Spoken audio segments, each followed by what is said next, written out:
Hello everyone. Okay, Time Magazine's Man of the Year.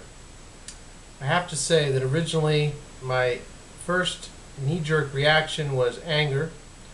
I was upset this morning until I watched Ron Paul on the MSNBC's Morning Joe.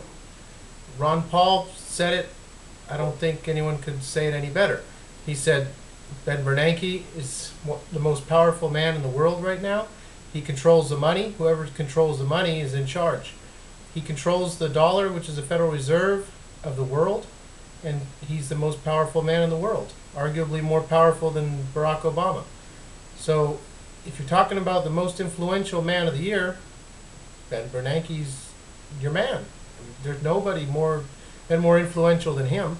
So I say that Time Magazine's made a great pick.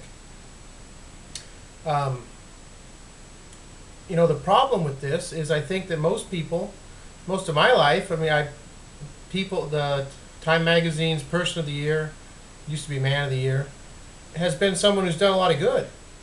But, you know, so people sort of expect it to be a person who's done a lot of good, you know, the best person of the year or whatever. But, you know, Congressman Ron Paul pointed out that the big question is, has he used that power, Bernanke, to do good or evil?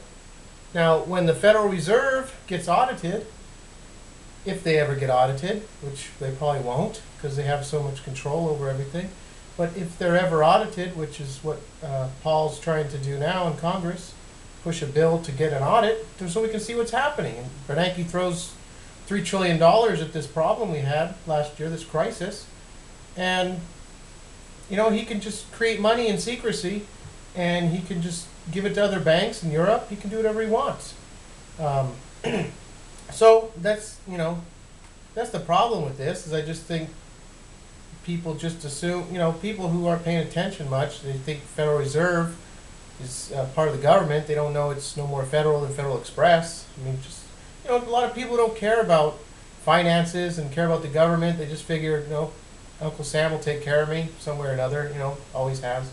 Those type of people, they're just, they're going to think that Ben's, you know, a great guy. Well, maybe he is a great guy, but I think that all he did was sidestep, which is eventually going to happen. The inevitable, which is the total collapse of the U.S. dollar. So this just been sidestepped.